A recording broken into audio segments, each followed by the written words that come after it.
नमस्कार जंटी में स्वागत है आपका। मैं हूं योगेंद्र। आप देख रहे हैं खास खबर, और खास खबर में हम बात करेंगे भारत फ्रांस के बीच हुए सौदों की।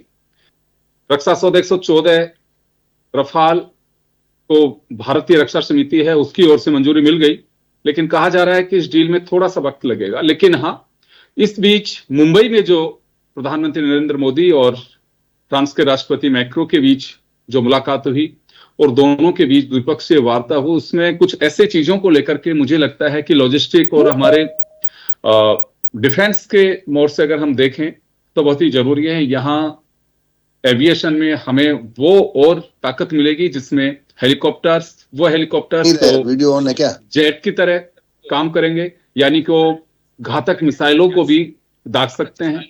और उड़ान जो उनकी होगी, अभी तक एक लिमिट है, लेकिन उसको क्रॉस करके 8,000 फीट से भी ज्यादा की हाइट तक वो उड़ान भर सकेंगे और किसी भी परिस्थितियों से निपटने के लिए वो कारगर होंगे। ऐसी टेक्नोलॉजी के साथ कुछ चीजें होंगी। खैर, लेकिन जो सौदे हुए हैं वो आप स्क्रीन पे देखेंगे। और हमारे साथ हमारे रक्षा विशेषज्ञों के पैनल पूरा हमारे साथ में। हमारे साथ लेफ्टिनेंट जनरल एसपीएस कटेवा साहब हैं, एयर कॉमोडोर चंद्रमौली सिंह साहब हैं और कर्नल हिमांशु सिंह जी हमारे साथ में। सभी का स्वागत है। मैं कटेवा सर आपके पास में आना चाहूंगा। देखिए, जिस तरह की परिस्थितियां बनती हैं, कोई भी मुल्क नहीं चाहता है कि युद्ध हो। देश की तो बहुत बड़ी बात है, कोई भी मुझे लगता है कि जो ग्रस्त जीवन जीता है, जो समाज में रहता है, वो भी नहीं चाहता कि पड़ोसी से मेरा कोई झगड़ा हो या एक गली छोड़ के किसी से हो। लेकिन हाँ, कई बार परिस्थितियां ऐसी होती हैं तो सावधान भी रहना बहुत जरूरी है। ताकत के साथ साथ ये मान सकते हैं कि ये हमारा एक सावधानी बरतने का भी एक रवैया और तरीका है, जिसके जरिए हमें सशक्त होना बहुत जरूरी है। क्योंकि सामने वाले को इस बात का भी एहसास होना चाहिए कि प्रोग्राम चलता है, जितने शांत हैं उतने ही सामने वाला भी हमारे मंसूबों को या नापाक हरकतों को दबोचने के लिए, उनका दमन करने के लिए पूरी तरह से सक्षम है। तो एक मैसेज का भी रक्षा विशेषज्ञों का क्या मानना है सर? एक हमारा एक मैसेज भी होता है इस तरह की डील्स में कि सामने वाले को यह एहसास नहीं हो कि सामने वाला इतना कमजोर नहीं है। जी, कटेवा सर को टेक्निकल प्रॉब्लम है, जुड़े नहीं। अभी मैं चंद्रमौली सर का रुख करना चाहूंगा। सर, क्या लगता है आपको कि एक मैसेज भी छिपा होता है इस डील्स में? जी हाँ, देखिए, ऑप सिंदूर तो प्रैक्टिकल हुआ, लेकिन शुरू से ये माना गया है कि वायुसेना जो होती है उसकी रीच होती है, उसमें स्विफ्टनेस होती है, यानी कि फास्ट वो जा सकते, अपना एक्शन कर सकता है। और इसको सिंदूर में उन्होंने प्रूव कर दिया। अब रही बात कि हमारे पास में कितने प्लेटफॉर्म है जो उड़ सकते हैं और इसको कारगर बना सकते हैं, इसको अंजाम दे सकते हैं, इसका रिजल्ट हम हासिल कर सकते हैं। उसमें रफेल, Su-30 और साथ में मिराज 2000 और बाकी हमारे जो जहाज है MiG-29 वगैरह, इन सब ने अपना अपना रोल बखूबी निभाया है और ये दुनिया ने देखा हुआ है। अब बात करें रफेल की, तो रफेल का हमारा 2016 में जो ऑर्डर हुआ था जिसमें 36 रफेल आए थे, उन्होंने अपनी ट्रेनिंग खत्म करके पायलट्स पूरे ट्रेन हो गए। और अभी जब वो उन्होंने सिंदूर में फुल्ली ट्रेन्ड पायलट्स ने अपना जज्बा दिखाया, जिसको दुनिया ने देखा। तो पिछले साल हमने नेवी के लिए 36 ऑर्डर कर दिए। वो नेवल वर्जन है जो शिप से टेक ऑफ कर सकते हैं। अगेन रफेल बहुत कॉस्टली जहाज है, लेकिन जितना कॉस्ट है उतना ये अपना जो परफॉर्मेंस है वो भी देता है। मल्टी रोल है, ये ऊपर से नीचे बॉम्ब भी गिरा सकता है, ऊपर से ऊपर ये अपना रॉकेट, अपना मिसाइल भी चला सकता है। और आपस में मिल करके ये रडार और रडार से स्कैन और ये सब काम, इलेक्ट्रॉनिक्स वॉरफेयर, ये सब कुछ कर सकते हैं। तब ये जरूरत पड़ी कि हम रफेल कई आपने पिछली बार अभी हमसे पूछा था कि कौन कौन से जहाज खरीदेंगे। जब पुतिन साहब आए थे तो Su-57 की बात हो रही थी, इस तरह से उधर F-35 वाले पीछे पड़े हुए थे ट्रम्प साहब। तो ये सब होते होते हमने जो डिसाइड किया हुआ है, शायद एक एक्स्ट्रा वेराइटी ऑफ एयरक्राफ्ट डालने की बजाय इन्होंने अच्छा सोचा है कि ऑलरेडी हमारा 36 है और नेवी के पास में हमारे जब जहाज आ जाएंगे तो 2029 में उनके भी आ जाएंगे। तो हमारे 114 में से आने तो सिर्फ 24-25 वहां से आने हैं, लेकिन 90 यहाँ पे बनेंगे। आप इमेजिन करो, जो 90 जहाज यहाँ बनना है उसके लिए इंफ्रास्ट्रक्चर जो खड़ा होगा, बेंगलोर, हैदराबाद, ज्यादातर वहां पे हवाई जहाज बनते हैं। कितने लोगों को जॉब मिलेगा, आप देखिए कितनी एडवांस टेक्नोलॉजी हमारी हो जाएगी। और जो जहाज हमारे बनेंगे, क्योंकि हमारे पे उसका सोर्स कोड होगा, तो हम अपने खुद के मिसाइल खुद के बॉम्ब, खुद की टेक्नोलॉजी उसमें ऐड कर सकते हैं। ये हमारे साथ में समझौता हुआ है। अब ये बहुत बड़ी चीज है। अगर आपकी कार में, नई कार में आप जो अंडर वारंटी होती है, आप एक्स्ट्रा म्यूजिक सिस्टम या एक्स्ट्रा लाइट नहीं लगा सकते हो। जो तार काटोगे, जोड़ोगे, उसके बाद में उसकी वारंटी हो जाती है एक्सपायर। जस्ट कार की बात कर रहा हूं। आप इतने बड़े जहाज में इतने सुपर कंप्यूटर्स, इतने वायरिंग, इतने डिटेल्ड उसका टेक्नोलॉजी होती है, उसमें हमको परमिशन हो जाएगी। तो Su-30 जब हमारे पास में आए थे तब ब्रह्मोस नहीं बने थे। जब ब्रह्मोस बने तो हमने अपने भारत के अंदर इसको इंटीग्रेट किया हुआ है और गजब का इंटीग्रेशन हुआ है, जिसका नतीजा हमने ऑप सिंदूर में देखा हुआ है। इसी तरह राफेल के अंदर भी हमारे बनाए हुए जो मिसाइल्स हैं या बॉम्ब्स हैं या इलेक्ट्रॉनिक्स होगी, कुछ भी जो नई चीज हमारे यहाँ जो बनेगी, जिससे पैसा हमारा बचेगा बाहर से इंपोर्ट करने का, उसको हम इंटीग्रेट करेंगे हमारे जहाज के अंदर। तो ये 90 जहाज, आप इमेजिन करो कितने स्क्वाड्रन यहाँ पे बन जाएंगे हमारे पास में। और ये धीरे धीरे करके हम फुल्ली ताकतवर राफेल को लेकर के स्क्वाड्रन से करेंगे, तब अच्छी आंख दिखाएंगे हम लोग, तो आसपास हो जाएगा। अब नेवी अपनी आंख वहां से दिखाएगा, पर नेवी के पास में इस तरह के जहाज नहीं थे। MiG-29 थे उसके पास में, तो लड़ाई के लिए उनके पास में राफेल जब चले जाएंगे, तो हम समुद्र से एज वेल एज हमारे बॉर्डर्स के ऊपर नॉर्थ एंड ईस्ट सब तरफ से हम लोग राफेल दिखाएंगे।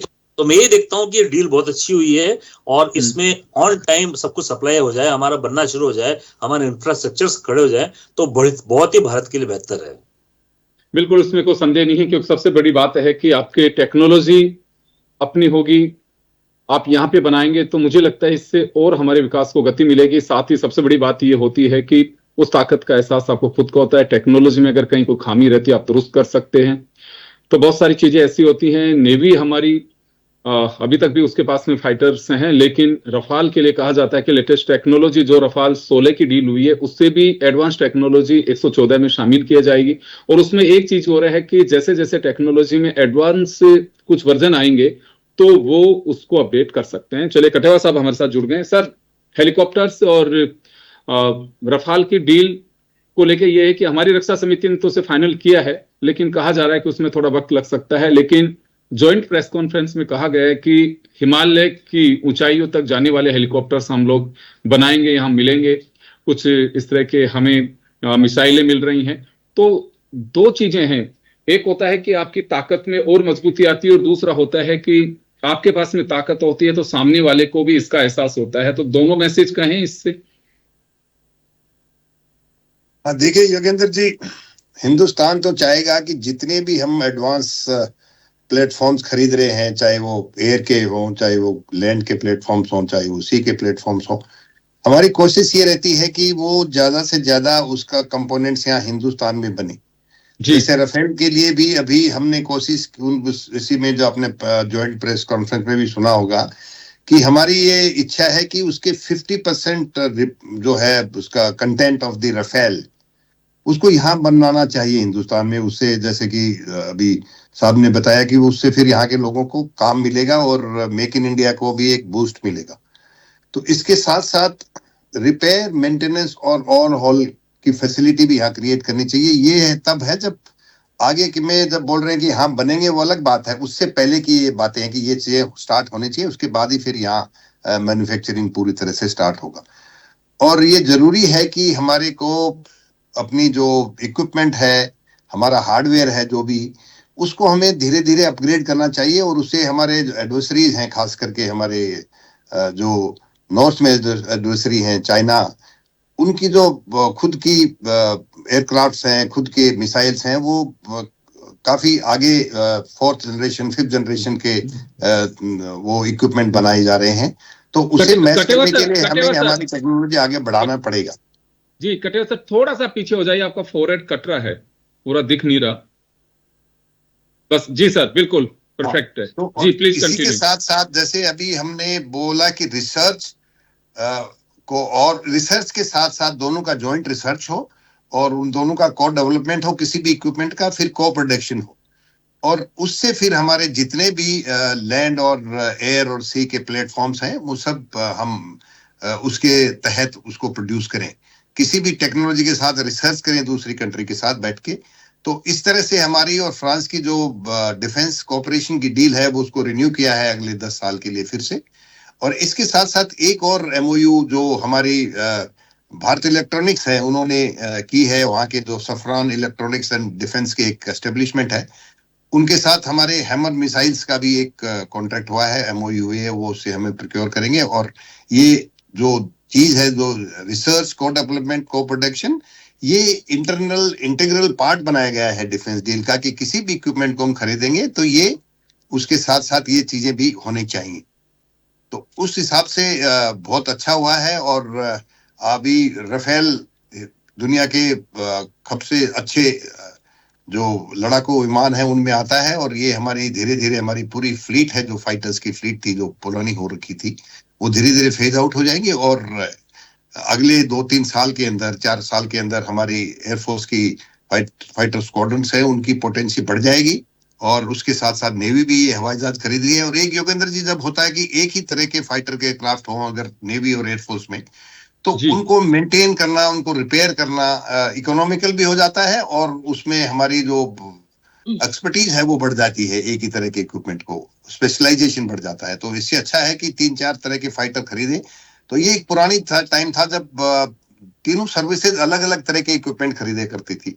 अभी ये धीरे धीरे ये कोशिश की जा रही है कि जो भी इक्विपमेंट खरीदना है और दोनों सर्विसेज या तीनों सर्विसेज में काम आता है, तो उसका कैलिबर और इक्विपमेंट सिमिलर तरह का होना चाहिए। उससे मेंटेनेंस ठीक होगी, रिपेयर ठीक होगा, और उसको आसानी से एक दूसरे के साथ जब जरूरत पड़ती है कोऑपरेशन की, उसमें भी थोड़ी आसानी मिलेगी। बिल्कुल आप सही कह रहे हैं, क्योंकि सबसे बड़ी बात यही है कि टेक्नोलॉजी का युग है।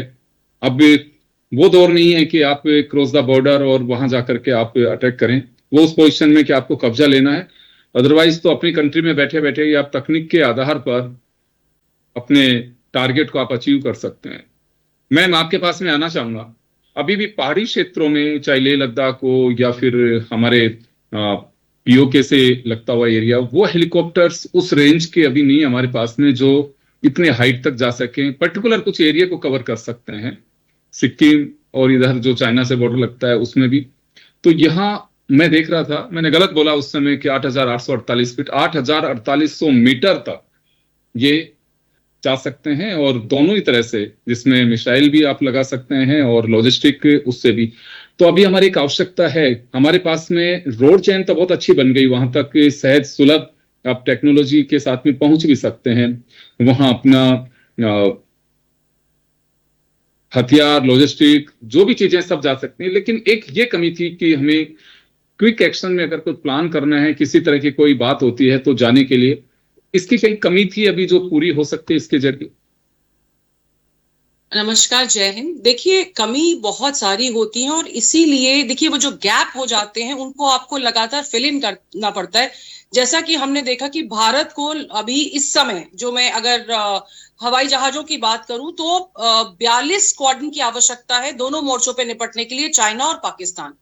लेकिन कुछ फेज आउट हमने किए जिसमें कि हमारे MiG-21 बाइसन थे और कुछ और भी हैं, जैसे सर MiG-29 की बात कर रहे थे, फिर जैगुआर्स भी हैं, मिराज 2000 भी हैं। अब धीरे धीरे चीजें फेज आउट होती रहती हैं। तो अभी हमारे पास में देखिए लगभग 11 स्क्वाड्रन्स का कमी है और हमको अच्छे सुचारू रूप से अगर चलाना है तो 16 हमको जहाज एक स्क्वाड्रन में चाहिए होते हैं। तो अगर आप जहाजों की बात करें तो उसमें भी कमी है। और चीता चेतक जो हमारे हैं वो सिंगल इंजन वाले हेलीकॉप्टर्स हैं। तो जब हमारे को अपने आप को और बॉर्डर्स को देखिए अगर सक्षम रखना है तो हमें इन कमियों को, इन गैप्स को लगातार भरना पड़ेगा। अभी आप लेटेस्ट रिपोर्ट देखिए तो अरुणाचल के पास में चाइना अपना न्यूक्लियर रिएक्टर बना रहा है और बहुत कैपेबिलिटीज को डेवलप कर रहा है।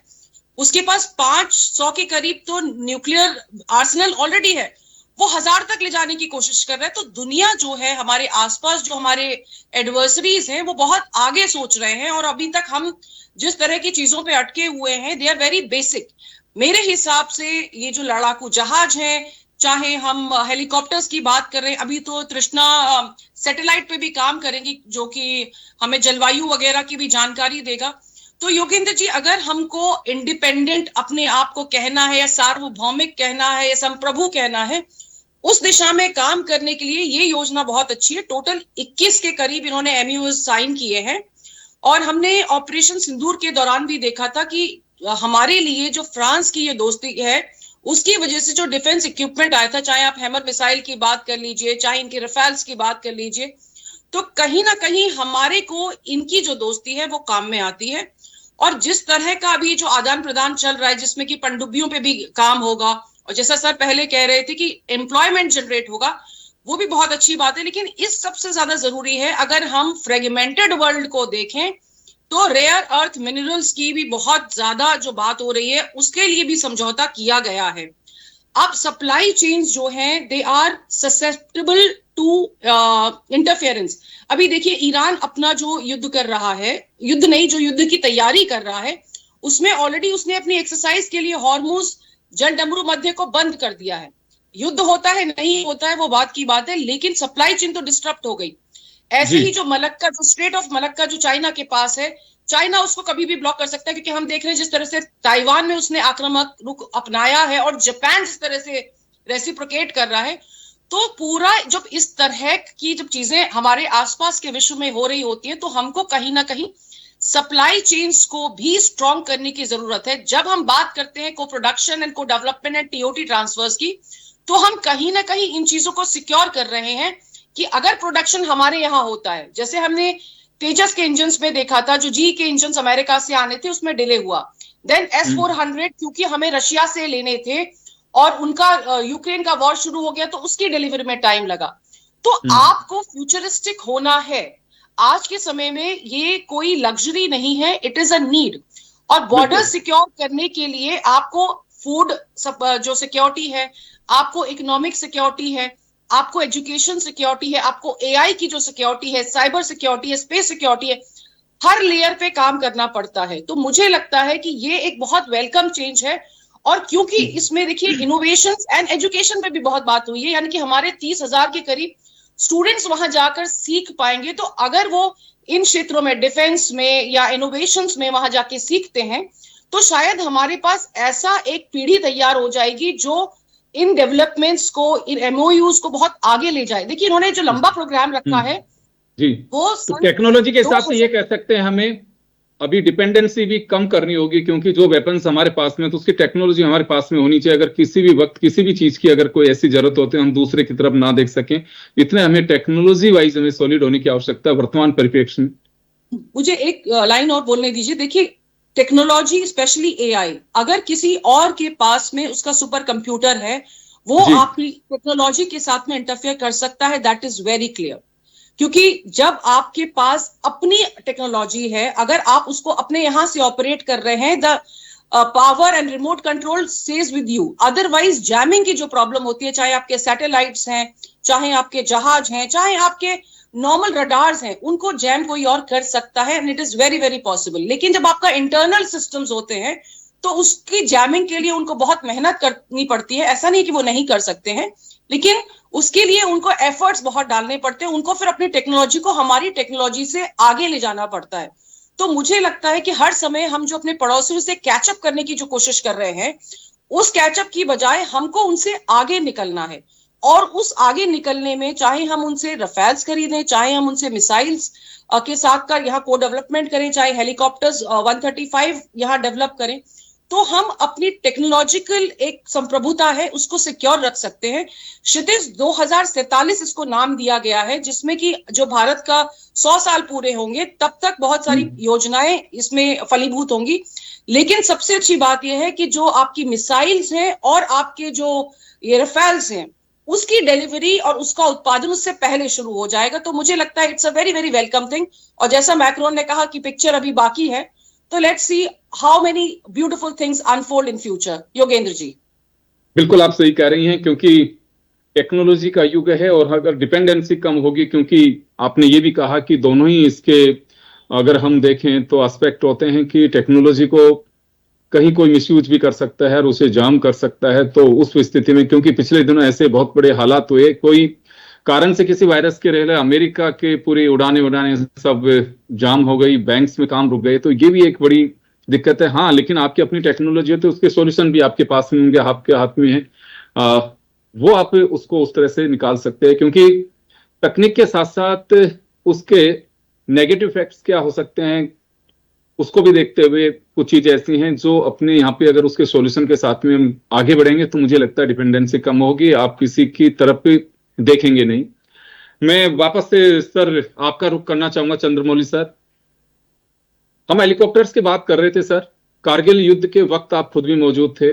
हमारे पास में अभी भी आपको लगता है, क्योंकि मैं एक वो देख रहा था एक रिपोर्ट रक्षा समिति की, उसमें भी था कि हमें वो टेक्नोलॉजी के हेलीकॉप्टर्स की अभी भी आवश्यकता है जो ज्यादा अधिक उड़ान पे जा सके। तो ये फुलफिल करेगी सर, क्योंकि 8,848 मीटर की हाइट तक के हमारे पास में हेलीकॉप्टर्स होंगे। थोड़ा वक्त लग सकता है, लेकिन देखिए पहाड़ बर्फीले हैं, वो थोड़े से पिघल सकते हैं, लेकिन जो पहाड़ प्राकृतिक रूप से बने हुए हैं वो तो ऐसे कैसे रहने, उनकी चीजों में कोई ज्यादा बदलाव नहीं होगा। तो ये जरूरत है दोनों मोर्चों के हिसाब से। जी, जो हेलीकॉप्टर्स हैं वो बिकॉज उनमें जेट नहीं होता, उसके अंदर पंखा होता है, उसकी वजह से उड़ता है। तो जैसे जैसे हाइट बढ़ती है तो हवा थिन हो जाती है, पतली हो जाती है, कम हो जाती है, इस वजह से वो अपना थ्रस्ट पैदा नहीं कर सकता, ऊपर नहीं जा सकता है। तो हमारे पास में अब तक मी-35 हेलीकॉप्टर थे जो रशिया ने दिए थे specially for operation up to Siachen. आप जो 8,400 जो आप बता रहे हो मीटर, ये तो माउंट एवरेस्ट की हाइट है, हमारा सियाचिन उससे नीचे है। तो हमको चाहिए उस हाइट के हेलीकॉप्टर जो कम से कम सियाचिन में जाने के लिए पूरी तरह सक्षम हो जाए। और मैं बताऊं आपको कि आप इमेजिन करो कि एक टुकड़ी हमारी लेट से 20 हमारे जवानों की, अफसरों की टुकड़ी अगर सियाचिन में अगर ऊपर है, बेस कैंप नहीं ऊपर अगर है, तो वो इस जगह में अगर एक की भी तबीयत, एडवर्स वेदर है, तबीयत खराब, फ्रॉस्ट बाइट हो सकता है, फ्रॉस्ट बाइट वगैरह, फ्रॉस्ट बाइट अगर होता है तो उसको इमीडिएट फर्स्ट एड देनी पड़ती है और उसको वार्म टेम्परेचर में लाना पड़ता है, नहीं तो उसका पैर भी काटना पड़ सकता है, उंगली काटनी पड़ जहां भी फ्रॉस्ट बाइट हुआ है। इसलिए helicopter for rescue operations and helicopter for medicine and essential supplies, जैसे वेपन्स, अगर गोलियां चला दी तो कहां से गोलियां आएगी, तो कितना स्टॉक कर लेंगे, वो तो फ्रेश नई चीज चाहिए होता है, राशन चाहिए होता है। तो इसके लिए हेलीकॉप्टर की हमारी बहुत जरूरत थी। तो मी-35 बड़ी मुश्किल से जाता था, उसको हेलीपैड भी उसको स्नो फ्री रखना पड़ता था। अब वहां पे स्नो, हमारे जो राजस्थान में जैसे कल परसों ओले गिरे, वो ओले एक लाइन हो गए, वो नहीं होता है, फीट्स एंड फीट्स का स्नो हो जाता है, उसको निकालना भी मुश्किल हो जाता है हमारे जवानों के लिए, उनके लिए अलग ही तकलीफ हो जाती है, अपना रक्षा करें कि स्नो निकालें। अब ये हेलीकॉप्टर जो जा रहा है ये आराम से वहां चला जाएगा। इसमें जो सिटिंग कैपेसिटी है, वेपन ले जाने की कैपेसिटी, वजन ले जाने की कैपेसिटी है, और जो फ्यूल चाहिए कि वहां पे वो स्विच ऑफ नहीं कर सकते हैं। अगर हेलीकॉप्टर को स्विच ऑफ कर दे तो फ्यूल भी मेल्ट, वो फ्रीज हो सकता है, शायद स्टार्ट भी नहीं हो। ये सब कैपेबिलिटी इस हेलीकॉप्टर में होगी। तो जैसा आपने तीनों पैनलिस्ट को पूछा था, मैं आपको बताऊं कि ये हेलीकॉप्टर सक्षम होगा फॉर द हाइट, जो आपने 8,000 प्लस बताया, वो माउंट एवरेस्ट की हाइट है। हमको चाहिए सियाचिन अभी, लेकिन हम देखो मैडम ने जैसे कहा था, हम दूर की सोच रहे हैं, फ्यूचरिस्टिक थिंकिंग हमारी है। तो आज नहीं कल हो सकता सियाचिन हमारा हो जाए, हमको और भी ऊपर जाने की जरूरत पड़ जाए। जैसे एवरेस्ट के ऊपर अगर हमारी कोई टीम या कोई भी फॉरेन टीम अगर जा रही है और मेडे सिग्नल कहें कि एवलांश आ गया है, या गिर गए हैं, या लुट गए हैं, टूट गया पैर वगैरह, तो हमारे helicopter as a humanitarian basis के ऊपर वहां तक जा सकता है। दैट इज वाई 8,000 जो हमारी जरूरत नहीं है इस वक्त, लेकिन futuristic thinking and for humanitarian assistance के लिए हमको वो हेलीकॉप्टर चाहिए। अगर ये हमारा आ जाता अगले साल, 2 साल, 3 साल में, तो हमारी कैपेबिलिटी बहुत ज्यादा बढ़ जाएगी। क्योंकि अरुणाचल प्रदेश की तरफ अगर चाइना से अगर कुछ होता है, वहां पे इतने ज्यादा स्नोक्लेड माउंटेन अभी नहीं है, जहां पे मैकमोहन लाइन है। मैकमोहन लाइन जो है उसमें हिल्स छोटे हैं और स्नो ज्यादा नहीं गिरती है। लेकिन अगेन फ्यूचरिस्टिक, हमारी एक्चुअल मैकमोहन लाइन के पीछे हमारी बॉर्डर है चाइना के अंदर, वो सब स्नो क्लेड दिखता है। अब कभी आप भी गए हो वहां पे, स्नो क्लेड दिखता है। इधर नॉर्थ के अंदर हमारे उधर कंचनजंगा तक हमारा स्नो क्लेड दिखता है, और इधर हमारे नॉर्थ पर आते हैं तो सियाचिन वैसे स्नो क्लेड रहता है और बहुत भयंकर ठंड और स्नो होता है वहां पे। उसके लिए हमारा जरूरत है, लेकिन फ्यूचरिस्टिक, कल को हमको एवरेस्ट तक भी जाना पड़े, हमारे पास एक कैपेबिलिटी होगी जो किसी के पास नहीं। नेपाल के पास बेचारे है ही नहीं कैपेबिलिटी, उनके वहां से लोग चढ़ते हैं, है ना, कंचनजंगा चढ़ते हैं, माउंट K2 वगैरह कहीं से चढ़ते हैं, सब जगह अपने अपने हिस्से में जाते हैं। तो कंचनजंगा वाले उधर हो गए, ईस्ट वाले हो गए, इधर हमारे हिमालय, सियाचिन एंड एवरेस्ट वाले एरिया में हो गए। तो हमको ये हेलीकॉप्टर बहुत जरूरी थे, ये मिल रहे हैं, बहुत अच्छी बात है, क्योंकि इनकी हाइट इजीली वहां पहुंच सकते हैं हाइट के ऊपर। जी चले सर, समय कम है, मैं एक बार हिमांशु मैम के पास में जाना चाहूंगा। कटेवा सर हमारे साथ में नहीं है क्योंकि कोई टेक्निकल कुछ प्रॉब्लम आ रही है उनके पार्ट पे, तो वो जुड़ नहीं पा रहे हैं हमारे से। मैम आपके पास में आना चाहूंगा मैं। मिसाइलें जो हैं, हैमर मिसाइल जिनका जिक्र किया जा रहा है, हेलीकॉप्टर्स में भी आजकल तो इनबिल्ट हैं, तो कोई वैसे दिक्कत नहीं होती है। ये हाइट वाली जो बात कर रहे थे अभी चंद्रमौली सर भी बता रहे हैं, हमें उन बेसिस के लिए भी अभी और आवश्यकता महसूस करते हैं कि वैसे तो मैं चर्चा उसी पे कर रहा हूं कि दोनों के बीच जो समझौते हुए हैं उसको लेके, लेकिन अभी भी आपको लगता है कि हमें और भी आवश्यकता है कि वहां पे, क्योंकि देखिए सामने वाले की नीयत का कोई पता नहीं, दुनिया में इस वक्त अशांति और अविश्वास का वातावरण है, तो भरोसा आप किस पे करेंगे? तो हमें और भी लगता है आपको कि जरूरत है कुछ ऐसी चीजों की जिसपे और फोकस करने की आवश्यकता है? जी बिल्कुल, देखिए ऐसे समय में आप भरोसा सिर्फ अपने आप पे और अपनी सक्षमता पे कर सकते हैं। यस जी। अभी जिस तरह से जो मैं फ्रेगमेंटेड वर्ल्ड की बात कर रही थी, हमने देखा है कि दुनिया कितनी तेजी से बदल रही है। जो कल हमारे मित्र थे वो आज हमारे मित्र नहीं है। हम ये नहीं कह रहे कि वो हमारे शत्रु हो गए, और ऐसा ही हमें पूरे विश्व में देखने को मिला है कि किस तरीके से डायनेमिक्स चेंज हो रहे हैं। देखिए यूक्रेन इतने समय से युद्ध लड़ रहा था और अमेरिका के दम पे लड़ रहा था, लेकिन अमेरिका ने हाथ पीछे खींच लिया। अब वो मरता क्या ना करता, और हमारे पास जो एडवर्सरीज हैं वो देखिए, हम जो कहते हैं ना कि पाकिस्तान हमसे लड़ रहा है, एक्चुअली पाकिस्तान हमसे नहीं लड़ रहा है। पाकिस्तान के पीछे चाइना का बहुत बड़ा हाथ है। पूरा उसका मिलिट्री इक्विपमेंट या तो चाइना से खरीदा जाता है या वहां को प्रोडक्शन होता है। जो पाकिस्तान अपने हथियार भी बाहर बेचने की कोशिश कर रहा है, उसमें से काफी सारे हथियार जो हैं जो चाइना उनको प्रोवाइड करता है और पाकिस्तान में वो असेंबल होते हैं। तो और हमने बांग्लादेश में भी अनरेस्ट देखा है। तो देखिए शत्रु कौन कब हमारा है, हमने तो उनको अलग किया था और उनको हम लगातार पानी दे रहे हैं, बिजली दे रहे हैं और मॉनेटरी एड्स लगातार दे रहे हैं, खाने का जो सामान है वो देते हैं, हमारा जो यान है वो जाता था। तो हमें कभी नहीं लगा कि वो हमारे शत्रु हो जाएंगे। लेकिन जिस तरह पिछले कुछ महीनों के हालात रहे तो हमने देखा कि चीजें हमारे लिए बहुत अच्छी नहीं थी। तो चाहे हम स्कैल्प की बात करें, हैमर की बात करें, तो ये मिसाइलों ने हमें दिखा दिया था ऑपरेशन सिंदूर के दौरान कि हम देखिए जो ये रफेल है ये स्टेल्थ पे काम करता है, यानी कि छुप के वार कर सकता है। हमारी जो हैमर मिसाइल थी वो 450 किलोमीटर जाकर सटीकता से हमला कर पा रही थी, और इसीलिए हमने चाहे भावलपुर हो चाहे मुरीद के हो, उन पे बहुत अच्छे से हम हमले कर पाए। तो फ्यूचरिस्टिक सोच के साथ में चलना और डिफेंस का अपना आगे सोच के चलना। देखिए ऐसा नहीं अगला युद्ध हम ड्रोन से करेंगे, क्योंकि ड्रोन को काटने वाले लेजर्स आ गए। अब आप ड्रोन के लिए मिसाइलों का इस्तेमाल नहीं कर रहे हैं, लेजर चल गए, लेजर चल गए। तो टेक्नोलॉजी दिन बाय दिन खतरनाक हो रही है और एडवांस हो रही है। तो उसकी काट के लिए हमें फ्रांस जैसे देशों की आवश्यकता है जो सिर्फ इनोवेशन और टेक्नोलॉजी पे बेस काम करते हैं। देखिए जो यूरोपियन मॉडल है वो हर कंट्री ने एक चीज बढ़िया पकड़ी हुई है। जैसे हमारे यहाँ यूपी में ओडीओपी का कॉन्सेप्ट होता है, वन डिस्ट्रिक्ट वन प्रोडक्ट, ऐसे ही जो यूरोपियन कंट्रीज है वो हर कंट्री एक प्रोडक्ट सबसे बढ़िया बनाती है। तो भारत को इस दिशा में काम करने की जरूरत है। हाँ जी, आप कुछ पूछ रहे थे? नहीं मैम, समय का थोड़ा अभाव है तो मैं रोकना चाह रहा हूं। आपने बिल्कुल सही कहा, बांग्लादेश को अभी भी हम उस स्थिति में नहीं देखते हैं। हाँ, लेकिन ये बात सही है कि हमें सावधान रहने की आवश्यकता, उसकी वजह साफ है। जिस तरह से वहां चाइना और पाकिस्तान का दखल हुआ है, कट्टरपंथियों को उन्होंने पनपाने की कोशिश की है, तो वहां सजग और सावधान रहने की आवश्यकता है। हाँ, एक उम्मीद की जा सकती है कि अब एक डेमोक्रेटिक गवर्नमेंट वहां बनी है तो उसके बाद में कुछ स्थितियां रहें, क्योंकि जिस पार्टी के नेतृत्व की सरकार है, पहले भारत के साथ में ऐसे उनके रिलेशन नहीं रहे हैं कि कभी किसी तरह की कोई पेचीदियां सामने आए। तो एक उम्मीद है, लेकिन हाँ सजग रहने की जरूरत है। और इसकी सबसे बड़ी वजह भी यही है, हमने पिछले दिनों जब चर्चा की तो पश्चिम बेस जो हमारा है, जहां से घुसपैठ हो सकती है पाकिस्तान की ओर से, वो पैक है। ऑपरेशन सिंदूर के बाद में और उसकी कमर तोड़ी गई है। तो ये एक रूट मान के चलते हैं कि नेपाल और बांग्लादेश के जरिए घुसपैठियों को इधर एंटर कराया जाए या म्यांमार के माध्यम से, वो एक हमारे लिए एक चैलेंजिंग है। तो वाकई हमें सशक्त और सजग रहने की बड़ी आवश्यकता है। तो ये टेक्नोलॉजी हमारे जो एग्रीमेंट्स हैं वो उसमें आगे ले जा सकते हैं। सभी का बहुत बहुत शुक्रिया। खास खबर में इतना ही, दीजिए इजाजत, नमस्कार।